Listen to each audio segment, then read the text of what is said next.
Driving is pretty fun. You take a car and ride along with it.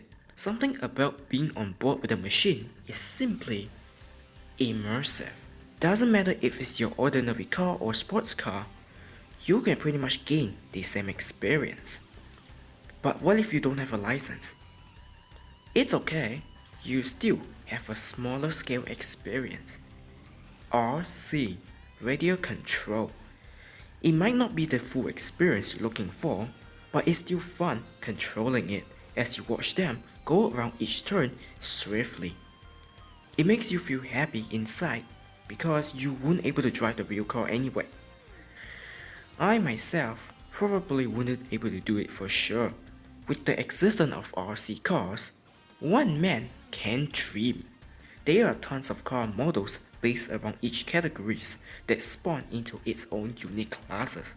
Those things are everywhere, thus expanding the ever-growing community. The best thing is that these little toys are pretty cheap to acquire. Try looking it up about RC racing and you'll see what I mean. Man, I miss the 90s. Due to this phenomenon, obviously there are games that are being made with reupload being the well-known one, but what about the rest? Well, there's one that I want to talk about.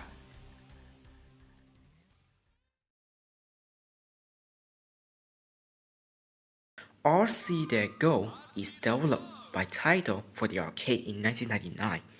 Here's a fun fact, the arcade version utilizes a special controller where you use an RC car controller to play the game. Yup, an actual controller that mimics real life. You can't get more immersive than this. While everyone else are busy with their real cars, here you are playing the game with the actual controller. Who's the coolest kid now, huh? Fun fact over. We are looking at the PlayStation 1 version, released a year later on November 9, published by Acclaim, and unfortunately, it doesn't come with the controller, which really sucks. But hey, the announcer sounds very enthusiastic, so this could be good either.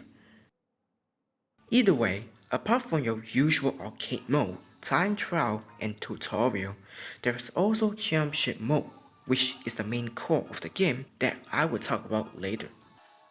So how's the control? Well, to be honest, it's pretty good and close to being realistic. Despite not having the RC controller on my hand, but the car itself controls just like what would you expect from the car. It can turn swiftly, accelerate quickly, it got your typical speed of an RC car, so on and so forth. It does not feel strange in the slightest whenever you're behind the wheel. Get it? Your hand behind the wheel, haha. Regardless of how much steering adjustment you make to the car, it never fights back to perform awkward maneuver. Not only because it was made by the largely experienced Taito, but also they got some help from the other company, Kyosho, arguably the oldest RC car maker in the world, was involved in supervising the project along with RC Racing World cooperate with them, which was very fascinating considering you never hear those type of company that often work with video game company. With all these remarks that I just mentioned, the end result is nothing but amazing, and it makes me appreciate the game even more. Like I said, the controls did what you would expect from an RC car.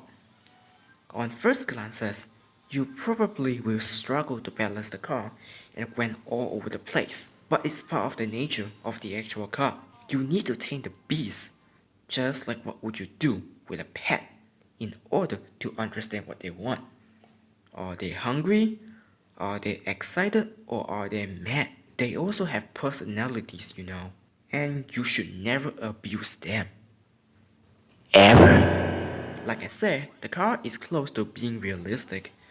I say close because there are two aspects that defy the physics of the game, but also add some special features, in my opinion. First up is the dash ability. Hold down the shoulder button and your car will gain some speed momentarily to be used in dire situation.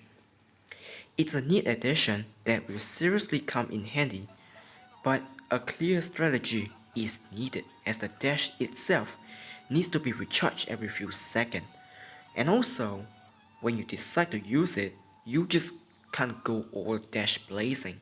The deeper you go, the harder it can be to use the dash, and if you don't know what's ahead, you lose a lot of time. Trust me, I've been through that many times. Like other games from the 90s, your skills are the most important factor.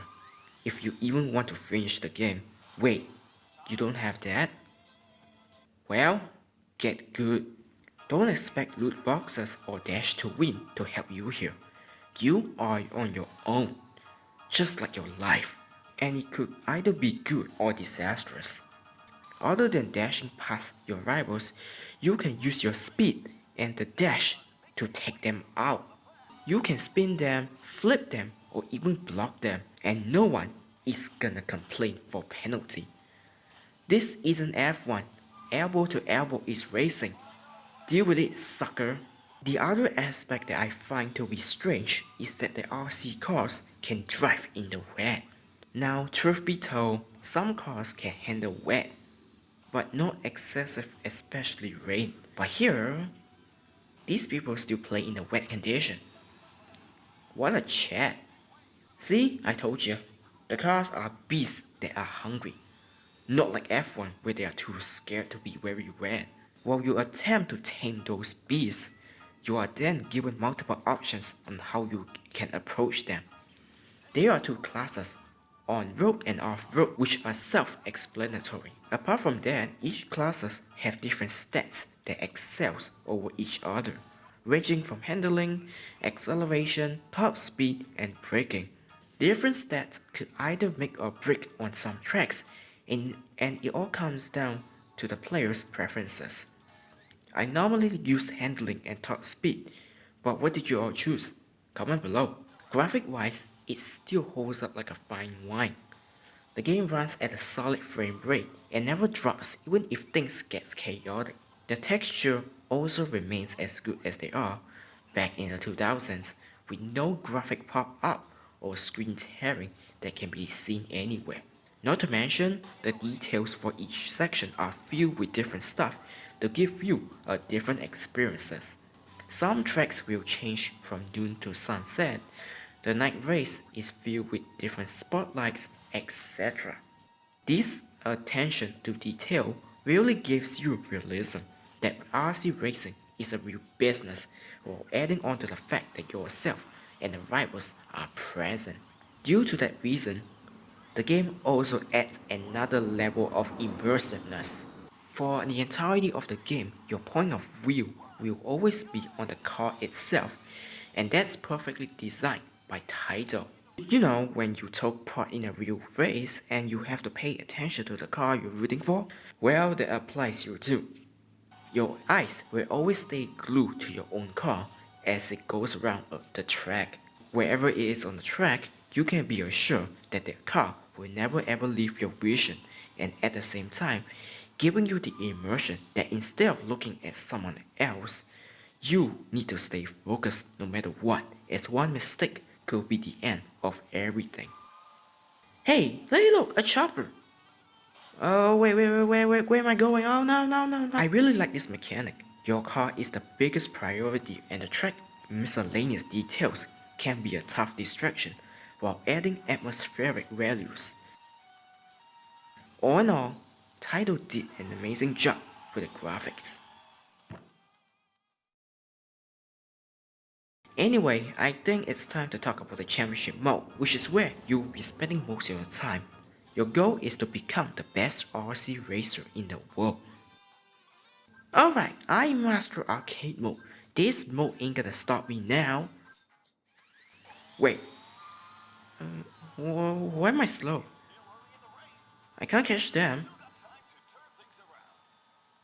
Great, someone help me! Somebody please! I lost. Better retire then. Oh well, let's try again.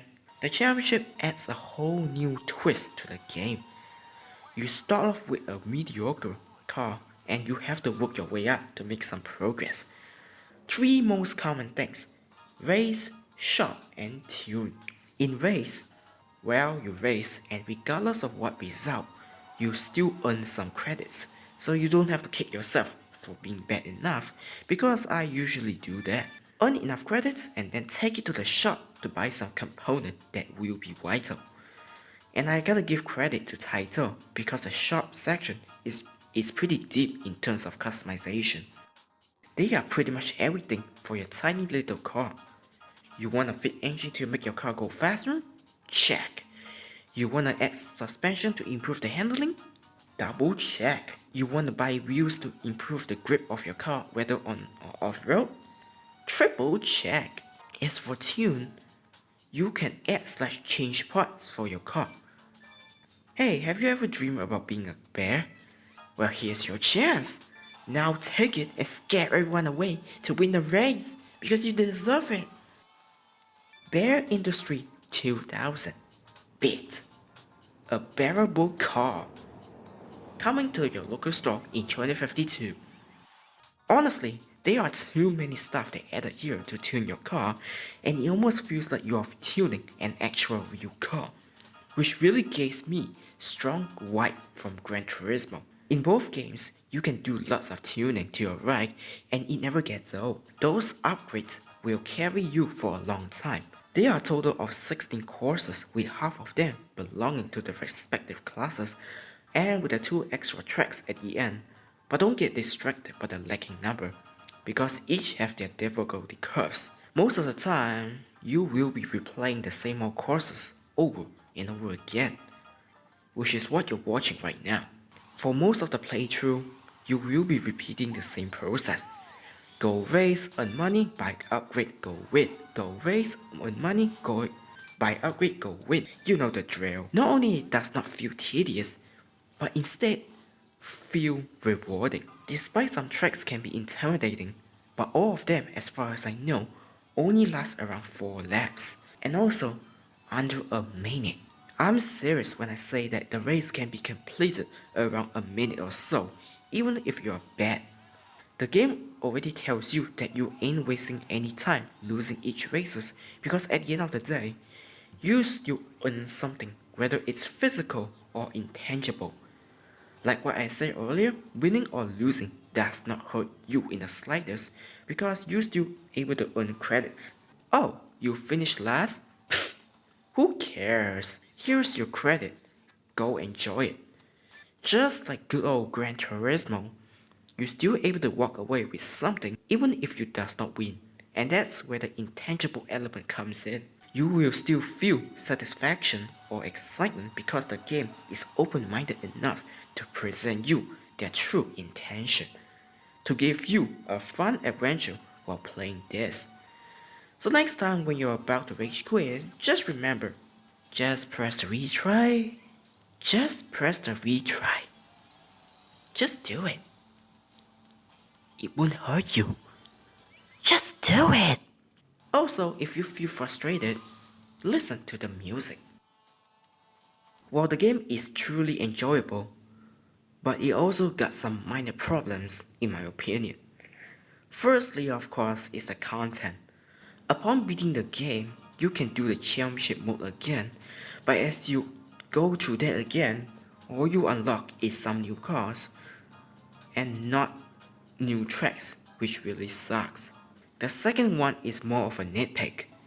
Whenever you lose a race, you probably want to quit the game, but you don't want to do it here, because it kicks you back to the title screen. And you guessed it, the game never saves your progress, which is ridiculous. This is an oversight flaw that almost ruined the game. While I was recording for the footage, at one point I already beat like the first 7 courses and on towards the final course. I end up rage quitting because I keep losing, and little did I know, I made a big mistake. I lost 1 hour of my progress, which really hurts me. To make sure that you save the game, you have to finish the race, take a reward, go back to this screen and press exit, and that's how you save the game manually. Why? Why can't you just make an option where there's a save that we can use instead of taking us right to the main menu? It's such a weird mechanic that I feel like it's a problem they oversight and they forgot to fix it.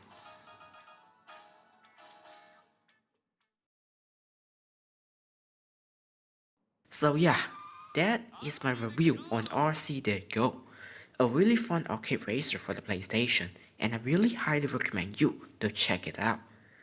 Despite some flaws, the game is still fun to play from start to finish, including the championship mode. And you know what? It's up there with my favorite arcade racer, that is Rally Cross. But unfortunately, Rally Cross triumphs above this game.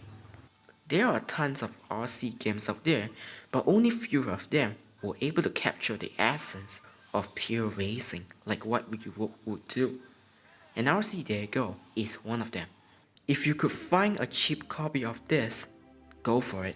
In 2004, as we know it, Acclaim went bankrupt and all of their IP was sold to multiple companies, and Throwback Entertainment is one of them. However, in 2010 July, a South Korean company by the name of WeGo Interactive bought the rights to multiple games from Throwback, including, and I hate to say it, Reupload, RC Revenge, and RC.Go. And in case you don't know, they were the one that ported Reupload to mobile devices that are considered by many as the subpar and buggy releases that you should never try. Oh wait, you can't. So one could imagine if RC.Go will have the same fate. So yeah, like I said, if you find a cheap copy on PlayStation 1, get it immediately. You will thank me later. So that's it for this episode of Taito. Join me next week as we take a look at another game in the Taito month. If you enjoy what you see, be sure to like, share, and subscribe, and comment below your opinion on this game. Let's have a peaceful discussion. And if you want to follow me while I'm doing, Twitter is where I'm mostly active. Thank you for watching, and I will see you all next time.